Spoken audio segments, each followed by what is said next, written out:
Karena di sini kalian sudah belajar PHP, maka kita akan coba mengirimkan sebuah data ke dalam data.php-nya menggunakan metode get. Untuk itu saya akan buat parameter get setelah nama filenya yang ditandai dengan tanda tanya, lalu nama parameternya adalah keyword sama dengan doremi. Misalnya seperti ini. Ceritanya user mengirimkan sebuah keyword pencarian untuk mencari data namanya. Sekarang kita bisa terima si keyword ini dengan menuliskan variabel $_get kurung kotak lalu nama key-nya yaitu keyword. Kenapa get? Karena kita melakukan request menggunakan metode get. Kita echo aja bagian ini. Ini kita hapus. Pastikan titik koma, kita save. Kita lihat hasilnya, kita klik ambil data, maka tulisan doremi akan keluar karena nilai keywordnya sama dengan doremi di sini. Tentu nilai doremi ini bisa kalian jadikan dinamis, mau dari database atau dari inputan user juga boleh. Jadi data doremi ini adalah data yang kita kirimkan melalui metode get lalu diterima oleh data.php. Misalnya kalau di dalam JavaScript kita bisa sambungkan bagian ini dengan tanda plus lalu kita sambungkan dengan string teksnya seperti ini. Nah, sekarang teksnya datang dari mana? Kita bisa sediakan elemen input bertipe teks. Kita kasih placeholder aja di sini untuk keterangan inputannya. Namanya pencarian. Yang saya tandai dengan ID namanya keyword. Nanti teksnya akan diambil dari value yang dimasukkan oleh user. Jadi kita akan tulis di bagian if ini, kita tulis begini, dokumen get element by ID. Kita akan pilih ID-nya, ID inputnya yaitu keyword. Lalu kita sambung dengan metode .value. Nah, .value ini apapun yang dituliskan oleh user otomatis akan diambil nilainya. Setelah nilai didapatkan, kita akan pindahkan ke variabel teks seperti ini. Kita simpan.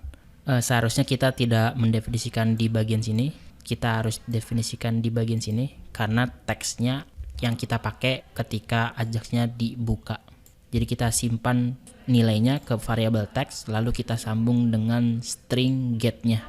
Nah, sekarang kalau kita reload halamannya, bentuknya seperti ini. Kita akan coba ubah lagi struktur HTML-nya. Kita kasih tulisan nama, lalu kita kasih text strong, kita kasih ID result, nanti teksnya akan kita simpan di bagian sini.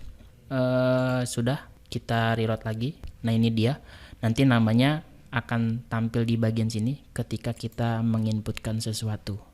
Kita akan coba mengisikan sesuatu yaitu doremi. Untuk melakukan pencarian, kita klik ambil data, maka akan muncul nama yang barusan kita masukkan, yaitu doremi. Nah, itu dia kalau kita ingin bikin nilainya fleksibel. Tentu apapun yang kita tuliskan di sini, misalnya Fasilasido, kita ambil data, maka nilainya didapatkan. Jadi nilainya sekarang sudah fleksibel, tergantung apa yang kita tuliskan. Tentu di dalam data.php ini, kita bisa melakukan apa saja yang kalian mau lakukan di PHP. Intinya setelah kita terima datanya, kita bisa olah datanya. Kita bisa uji datanya. Contohnya seperti kita menyambungkan data ke dalam database. Untuk melakukan sebuah query misalnya. Dengan menuliskan perintah SQL yaitu select all from dari table user misalnya. Di mana where namanya sama dengan hasil dari keywordnya seperti ini. Artinya kita mengambil semua data user berdasarkan nama dari keywordnya, keyword yang sudah kita masukkan di inputan pencariannya. Jadi sekali lagi tidak ada batasnya, teman-teman bisa melakukan apa saja di bagian sini. Malah teman-teman bisa ngasih respon dalam bentuk HTML lalu mengechonya. Yang jelas kita sudah belajar dua hal. Tentu Ajax ini sangatlah fleksibel dan memungkinkan kita untuk berinteraksi dengan data dari server tanpa mereload halaman sama sekali. Kita akan berikan contoh untuk memberikan respon dalam bentuk HTML. Kita tinggal tulis saja di sini text strong, pembuka dan penutup. Ini pembukanya, lalu kita sambung dengan penutup seperti ini. Pastikan kita buat kutip 2, kita sambung, kita concat dengan tanda titik yang sudah teman-teman pelajari di dalam PHP-nya. Seperti ini. Jadi kita tinggal memberikan ID result di sini ke dalam elemen LI tanpa harus menuliskan namanya. Seperti ini. Nanti di sini kita kasih nama. Jadi hasil HTML ini akan kita berikan sebagai respon, lalu responnya kita simpan ke dalam ID result.